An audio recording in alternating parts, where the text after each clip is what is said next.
Okay, welcome back to Calculus. In section 7.4, we're going to take a look at our fourth and final technique of integration. It's called the techniques of partial fraction expansion. Okay, so sort of like trigonometric substitution or powers of sine and cosine. This is an integration technique that's specific to a certain kind of function, namely a rational function. All right, so the goals for the day is I want to show you how to perform partial fraction expansion in the case where the denominator of our rational function has distinct linear factors. Tell you what I mean by that. I also want to show you how to treat the case where some of the linear factors are repeated. The exponent is bigger than 1. All of our rational functions for these methods to work have to be proper fractions in the sense that the degree of the denominator is bigger than that of the numerator. If that's not the case, we'll use some polynomial long division to put it in that form. So I'll remind you how to do polynomial long division. So as a motivating slide, I kind of wrote this out ahead of time so we can let's go a little bit quicker. Let me remind you about some algebra. Suppose I wanted to take the difference of two fractions. Yeah, does it help if I put some parentheses around them? These are both rational functions, 1 over x minus 1, 1 over x plus 1. I want to take their difference. Okay, well, I have to get a common denominator, and I'll take the common denominator just to be their product. So I have to multiply the numerator of the first fraction by x plus 1 to make it have that denominator of the product. So that's what that x plus 1 is right there.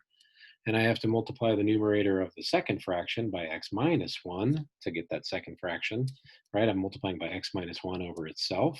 So there's my x minus 1 in the numerator. And then if you distribute that minus sign, you have an x minus an x. They're gone. You have 1 minus minus 1 is 2. So you can stop the video and do the algebra at your own speed, but that difference of those two rational functions is equal to this one with a quadratic denominator. Okay?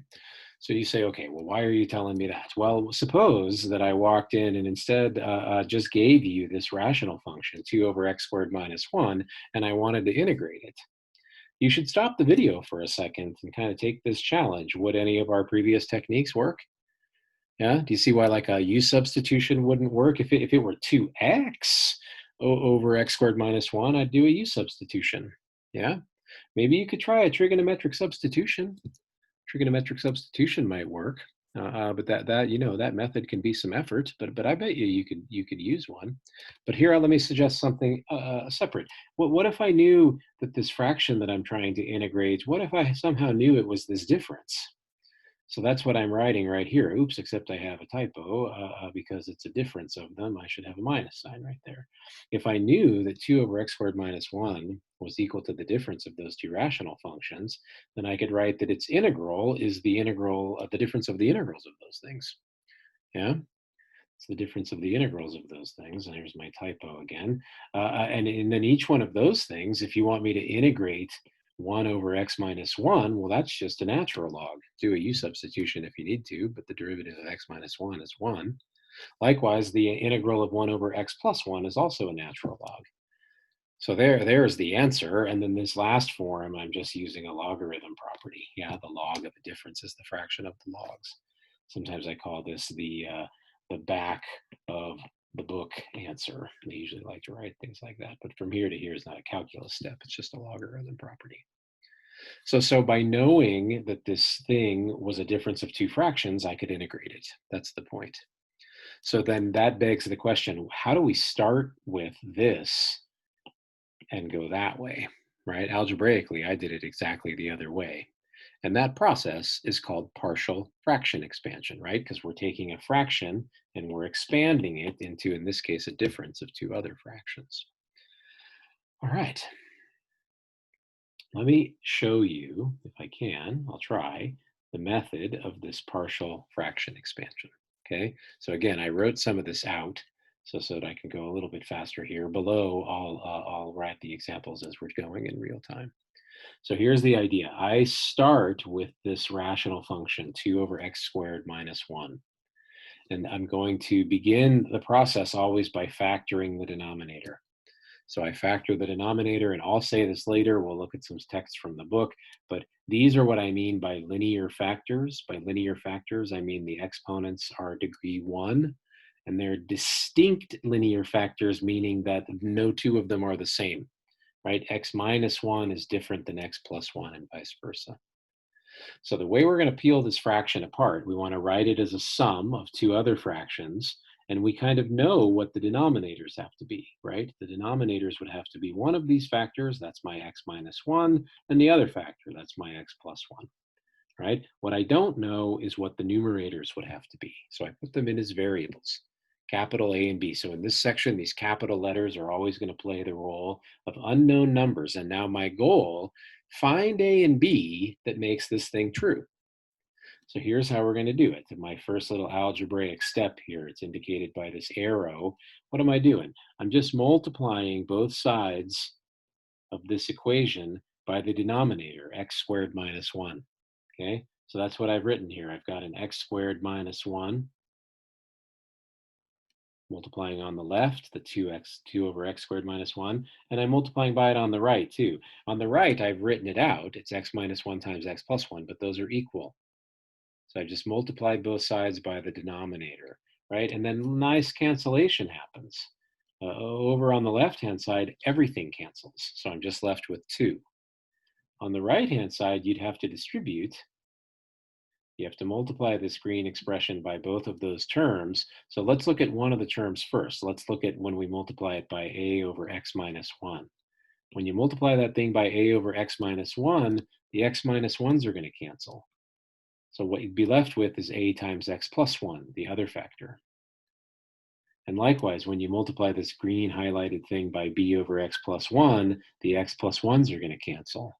So you're left with b times the other factor, x minus 1. Okay? So that puts that equation in this form. I still don't know a and b, but there's no more fractions, and no more fractions is usually good news. So now what I'm doing is I'm picking some judicious values of x. I'm picking, maybe I should write it over here so that you know that it's not something I derived. I'm choosing x equal to minus 1. Why minus 1? It's not a total accident. Minus 1 makes x minus 1 0. This equation is true for all x. So in particular, it has to be true if x is equal to 1. If x is equal to 1, x minus 1 is 0, so I can ignore this part. The equation simplifies. That's what I'm trying to do. I'm trying to find the numbers a and b, and I'm willing to do anything I can to do that. So by letting x equal 1, the term with b gets multiplied by 0, so what am I left with? 2 times the a times, well, if x is 1, 1 plus 1 is 2. And I can solve that for a. So stop the video and make sure that makes sense. I can judiciously choose the value of x to tell me what a is. If I choose x equal to minus 1 kills the term a times x plus 1, leaving me this one, b minus 1 is minus 2. That tells me what b is. All right? So once I know what a and b are, remember where they go. A goes over x minus 1, b goes over x plus 1. There we have it. We've decomposed the rational function, the fraction on the left, into the sum of those two fractions. And pardon me, that typo is pervasive here. That should be a minus everywhere because b was minus 1. Yeah, so adding a minus 1 is like subtracting. All right, let's hope those sign errors are gone. Cool. So that's the method of partial fractions. Seems like a lot. Let's summarize this. I'm not going to spend too much time here because I don't really like, let me get rid of these lines on the paper. I don't really like looking at these things out of the book too much, but it is sort of a nice summary. You could scroll back to it, or if nothing else, go look at it in your book. But if you give me a rational function, some function f of x that's a polynomial over another one. And again, it has to be a proper fraction. The degree, the highest exponent of r has to be strictly less than the highest exponent on q. Okay, and we're going to be looking at the case where you can factor q into the product of distinct linear factors. So I told you what I meant by that, that these things all have x to the 1, right? And no two of them are the same. So a linear factor looks like ax plus b, and none of those two factors repeat. So that's what we mean by distinct linear factors. So no factor is repeated. No factor is a constant multiple of the other one. They're all different. And what you do is factor by factor, you put an unknown number.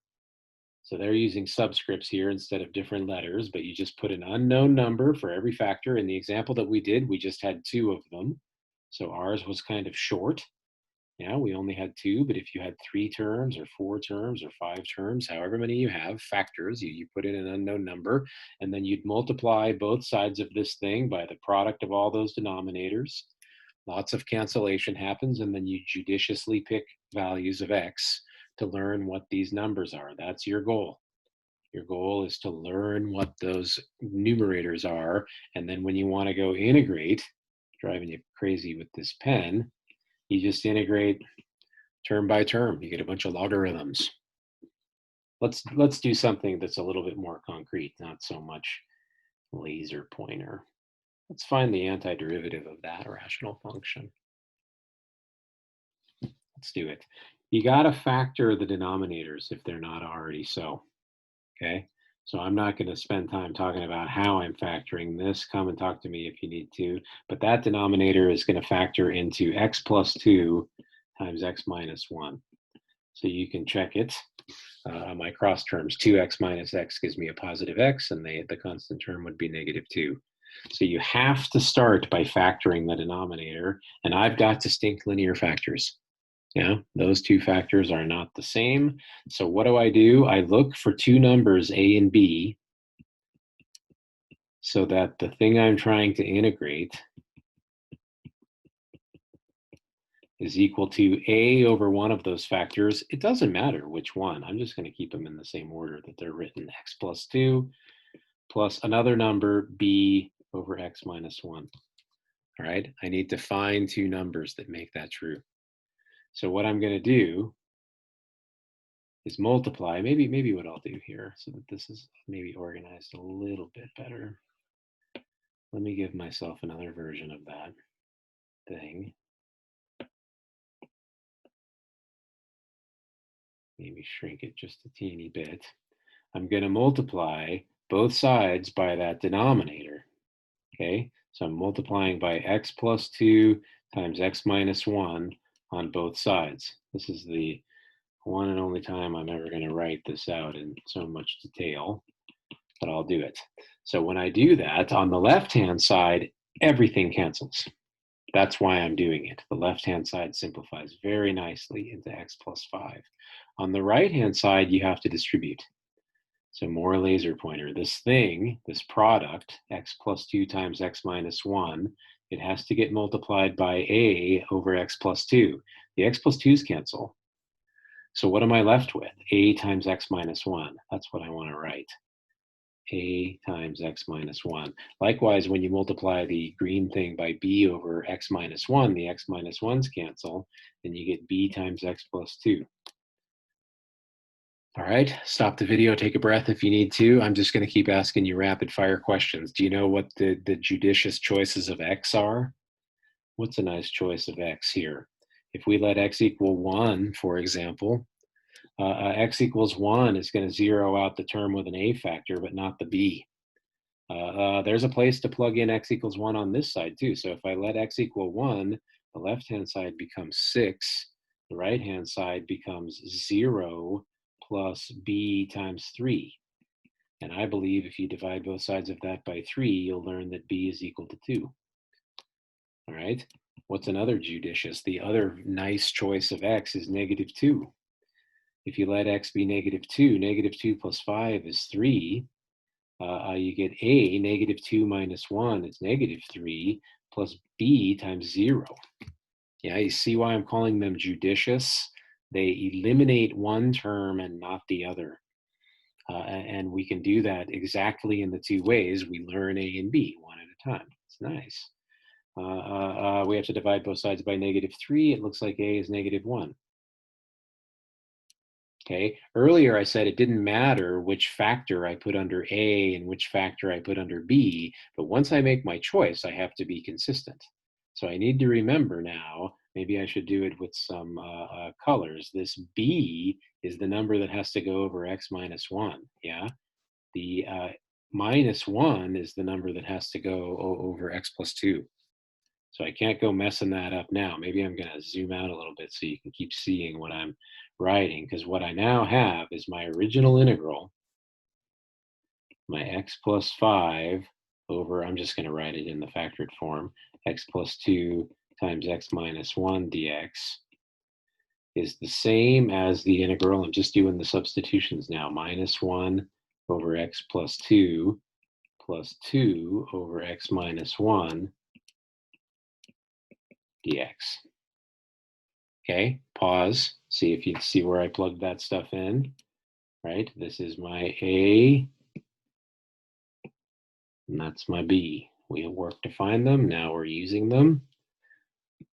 So to finish, I'm just going to use some properties of logarithms. Now I'm going to pull that minus 1 through the first integral. I'm splitting my integral, and I always will. All right. So algebraically, the integral of a sum is the sum of the integrals. I brought the constants out front. Does it help? I can write minus 1 explicitly if you want me to. And now again, these are technically speaking u substitutions. What are these, you're saying? I mean these integrals, right? This is the form 1 over u du, where u is x plus 2. But because du is dx there, you can kind of see that substitution in your head. You don't have to keep. So come talk to me if you still want to. But yeah, this is the natural log of x plus 2. The minus sign is from the constant out front. This one is 2 times the natural log of x minus 1. In absolute value, we're done integrating, so I add my constant. That answer is perfectly fine for me. If you're checking your answers in the back of the book or Slater or something like that, they like to use these log properties. So let me take just 30 seconds of this video and remind you that that 2 as a logarithm property can be written as an exponent. And now if I have the difference of two logarithms, that's the logarithm, natural log of x minus 1 squared over the x plus 2. So those last steps I don't insist on. Sorry, my handwriting got a little bit messy there. But when you're comparing your answers in Slater or the back of the book, they often like to write this in this sort of more compact form. So I'm just trying to give you a couple of comments to see if you can reconcile that yourself. All right, let's do another example. This one, it's degree 2 over degree 3, so it's ready to go. Step 1 is factor that denominator. I hope you can pause the video and do it. I hope you can pause the video and do it. Factoring polynomials in general, once you're past quadratics, why could I do this one? Well, because every term has an x. Yeah, so I can see that thing is, I can factor out an x. It'll be x times 2x squared plus 3x minus 2, and then we'd work on this piece. It'll be a little harder because of that leading coefficient, but you play that factoring game. But here we're in an online world. There's a lot of tools, and so why not use them, right? I mean, factoring polynomials is something I want you to be able to do, but there are alternatives if you have tools. So here, I'm going to switch my sharing window for a second. Switch over. You can probably just see I have a Google screen here. Yeah, and I'm going to type in polynomial factorization. Or just polynomial factor. What do we got? Polynomial factoring calculator. First thing, okay? Factoring calculator. There's lots of ways to do this. I'm just picking the first thing. I checked this out before and I kind of liked it. So it's saying, what do you want to calculate? It gives me an example. You just type in an expression and it tells you how to factor the expression. So I should have told you to write it down, but let me remind you, we were talking about 2x cubed. So it's kind of Desmos-like when I'm entering stuff. I didn't really have to learn how to do this. It just feels familiar. Plus 3x squared minus 2x. Okay, and then I write or punch calculate it. Yeah, it understood what I wanted to factor because I didn't give it an equation. 2x cubed plus 3x squared minus 2x is x times 2x minus 1 plus x plus 2. All right. So that's one tool you can use. I mean, again, for this thing, factoring it by hand is, I'm not saying like, oh, you don't need to know how to do that. But as you're working on this stuff, and you can also, like even on an exam, just tell me, I factored it with whatever this site is called, Math Papa. It's fun to write that on your exam. Math Papa factored this polynomial for me. And then you go on. All right, so let's switch back to the whiteboard.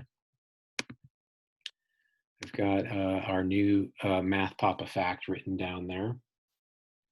Takes just a second to rev this thing back up. I think we're back. Good. All right, and let's see if we can proceed. We've got that factorization there. This factorization has 3 linear factors, and they're distinct.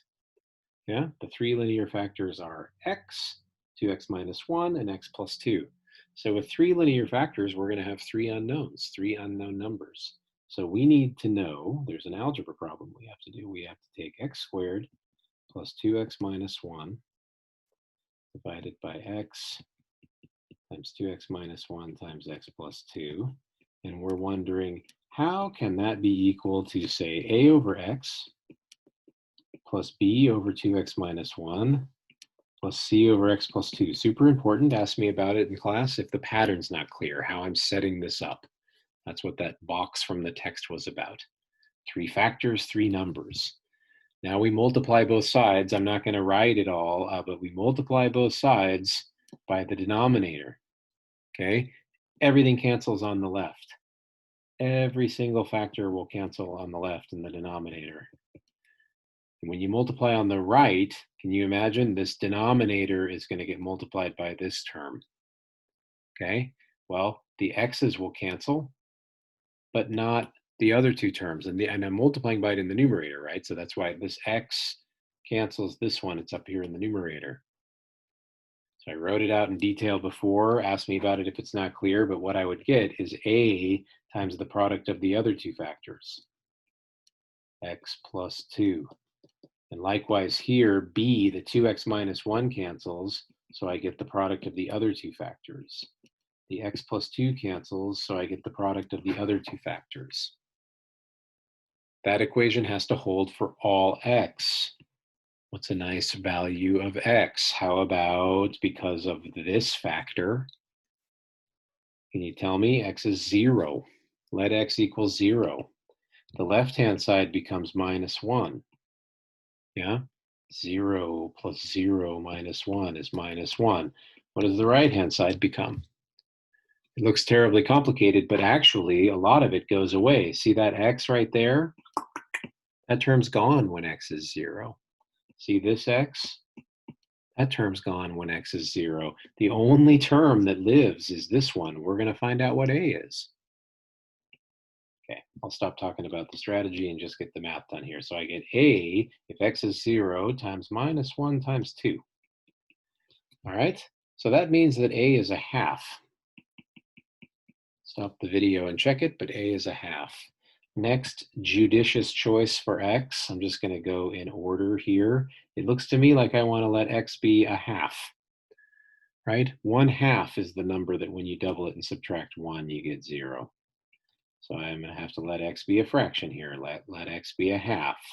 What does the left-hand side become? Well, it's a half squared plus 2 times a half minus 1. So that's a quarter. On the right-hand side, it looks ugly, but remember, if there's a 2x minus 1 factor in there, those terms are gone. 2 of the 3 will always die. We just have to plug in a half right there. So we get b times a half plus 2, that's 5 halves. Okay, so 5 quarters is 1 quarter. 5 quarters times b, pardon me, is 1 quarter. So b is a fifth. Nice. Got to scroll down to make a little bit of room. Our last choice, can you tell me? It's x equals minus 2. When you let x equal minus 2, the left-hand side is 4. Take away 4, take away 1. And in the right-hand side, which terms live? When you let x equal minus 2, the first 2 terms are gone. Okay, so we just have to take the minus 2 and plug it into the third term. So that's c times minus 2 times, well, negative 4 minus 1 is negative 5. So that reduces down to the equation minus 1 is 10 times c. So it looks like c is negative 1/10. Okay. You have to kind of be able to write this down. I need to leave this visible because now I know how my fraction is going to go. So, and I'm going to try to do this sort of on the fly with the integral. So if you wanted me to integrate, this is back to the original question, integrate that rational function.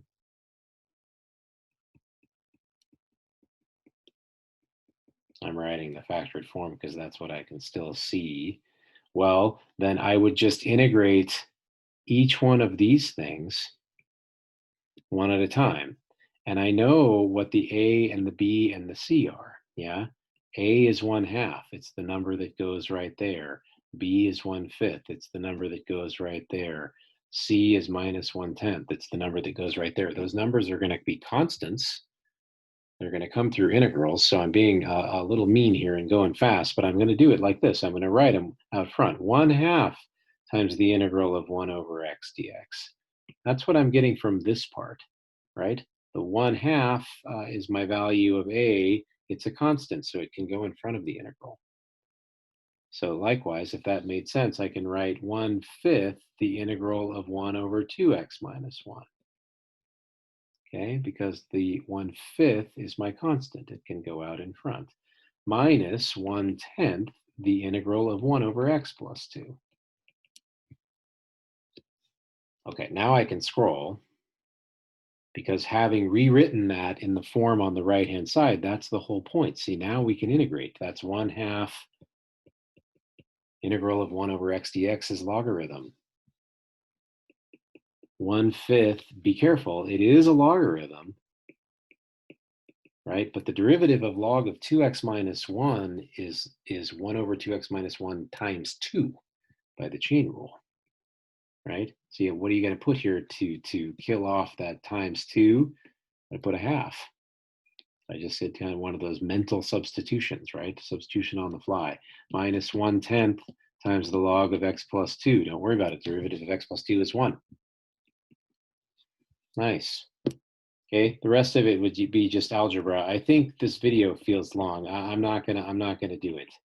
Let me just combine some terms here that are written as unmultiplied factors, and then you can test yourself with log properties to see if you can rewrite that thing. But I'm happy with it in that form for this example because I have a lot more to do, and again, this thing's getting a little bit on the long side.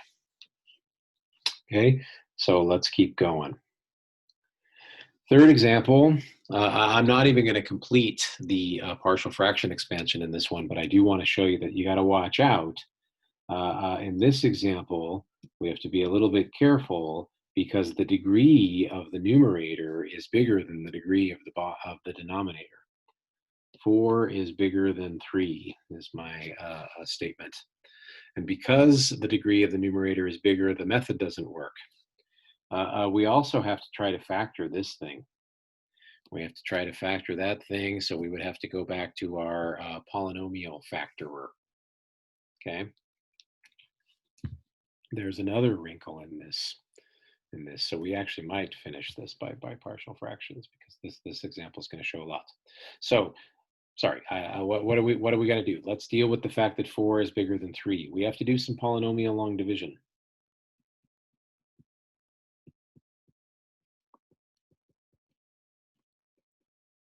We have to basically write this thing, right, in an improper fraction. We kind of have to divide out the whole number part, the polynomial part, and then write the rest as the remainder, and the remainder will satisfy the degree as of the numerator is smaller. So polynomial long division. It's been a little bit of time since I've done this, so let me remind myself and you how to do it. You take what you're dividing by, and you write this familiar division symbol. And there's no x cubed term in what I'm dividing in, so I'm going to put a placeholder, 0x cubed. It helps to keep the things lined up for the algorithm itself. And then what am I going to do? I'm going to try to write a polynomial term right here that when I multiply it by x cubed, I get x to the 4th. And that has to be x. Once I do that, then the rest of it is determined. Minus x cubed, I'm just multiplying it through. Minus x squared plus x, I'm just assuming you know how to do this, and then I subtract.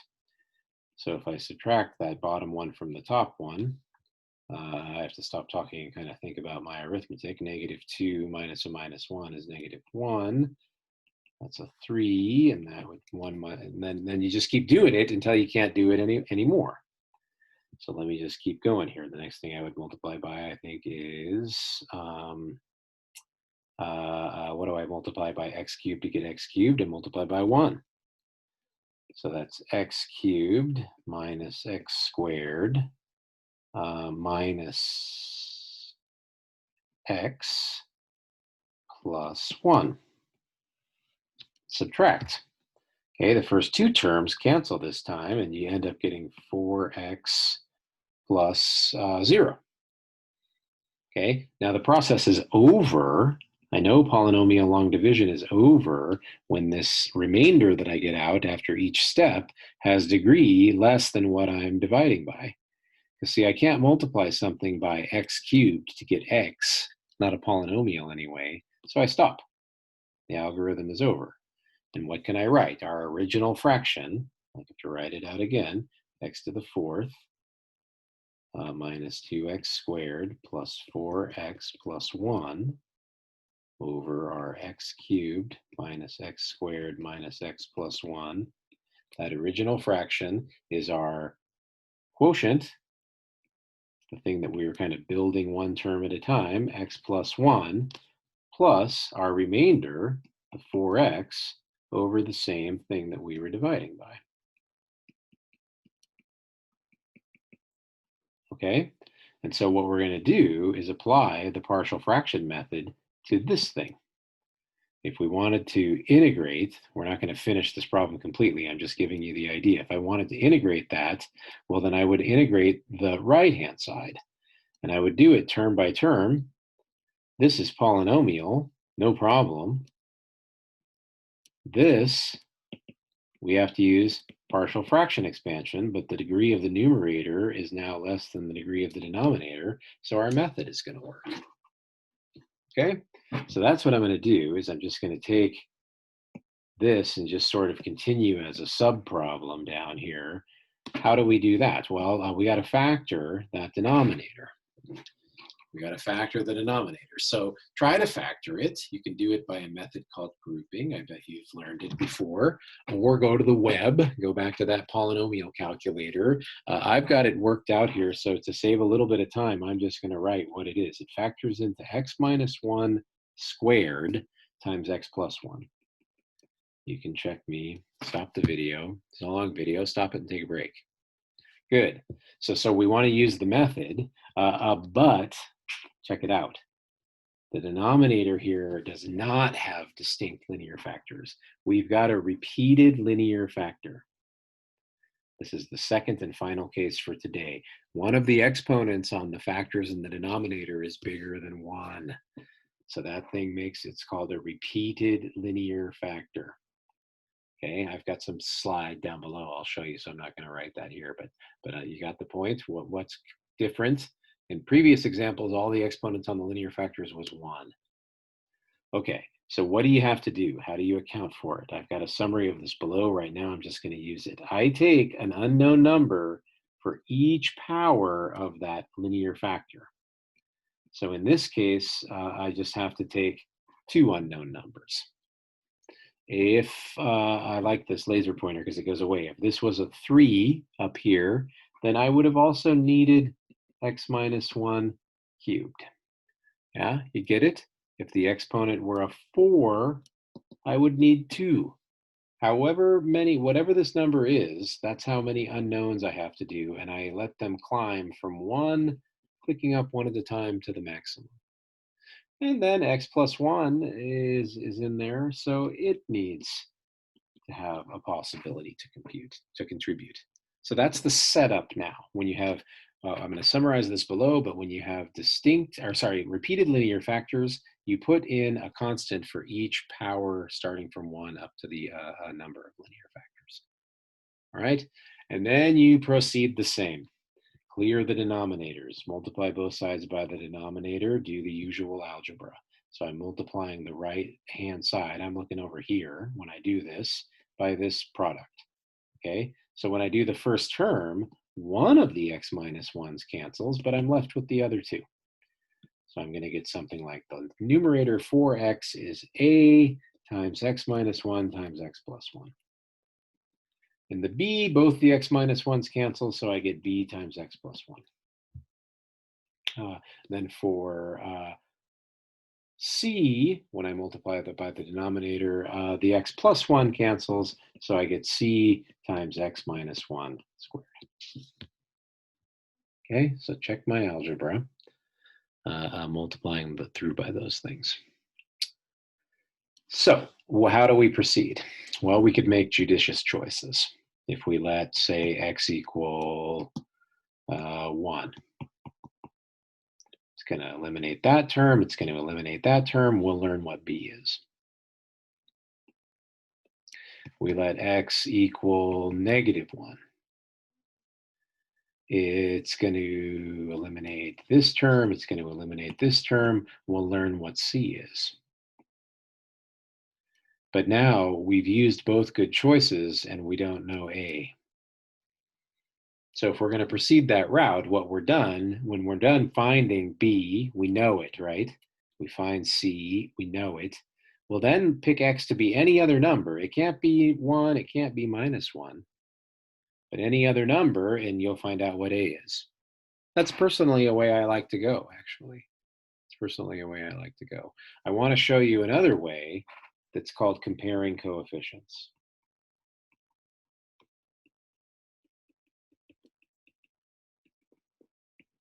So how do you compare coefficients? Multiply out that right-hand side completely, right? So multiply out x minus 1 times x plus 1 and multiply a through it. Stop the video and check this algebra, but you'll get ax squared minus a. Multiply your b through there. If you square x minus 1 and multiply c through it, you get cx squared minus 2cx plus c. So you multiply everything out, okay? The left-hand side was 4x. And then over here, gather like terms. Look, you have an ax squared and a cx squared. They're added. So if you gather those, you'd have an a plus c x squared. The linear term, where are they? The linear terms are, here's a bx, and there's a minus 2cx.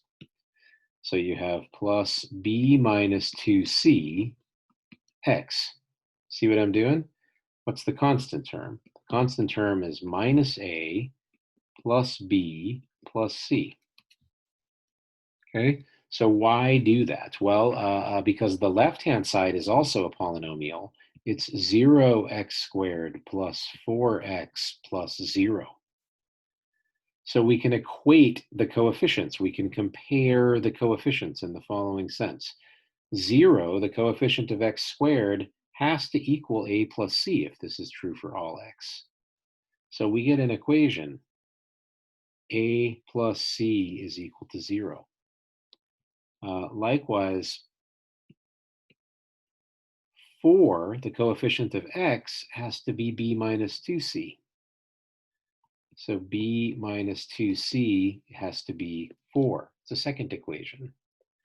And then finally, let me pick some fun color. 0, the constant term, has to equal minus a plus b plus c. That's the constant term on the right side. Minus a plus b plus c is equal to 0. Okay? And then you can show, I'm going to skip it in this long video, but that's a system of 3 equations and 3 unknowns. You can do it, solve it by eliminating variables and then back substituting. You can find that c is minus 1 and that b is 2. And then once you know c and b by eliminating those things, if b is 2 and c is minus 1, well, the first equation says that a and c are opposites of each other, so a has to be 1. All right, and this is where I'm going to stop this problem. You can go do the integration, but I'm going to skip it to keep this video a little bit shorter. But once, like before, once you know those a, b's, and c's, once you know these numbers, then you integrate term by term. Careful, when the exponent is bigger than 1, slow down. You've been seeing a lot of logarithms, but they might be something else. So let me summarize what we just did there. This is the second and final case, and we've already done an example of it. If there's repeated linear factors, so this looks intimidating maybe, but if you have one of those linear factors and it occurs to an exponent r, it's a very small font. Can you see it? This r, if the r is bigger than 1, then you have to put in a number. It's the same r, and letting that power go up by 1 until you get there. So if, like in our example, this 2 accounted for 2 of those terms, x minus 1 of the first, x minus 1 squared, so on. Cool. All right. You made it through a long video. What I didn't do in this video was finish the integral in that last example. Maybe just to say something, carving out of it before we end here. In that video, one of the integrals we were going to be looking at was 1 over x minus 1 squared, right? And that's not a logarithm because the power there in the denominator isn't 1. So if we kind of do this slowly, winding down together, again, it's a linear substitution with du and dx being the same. So this is just the integral of u to the negative 2. The antiderivative of that is not a logarithm. The antiderivative of that is negative u to the negative 1.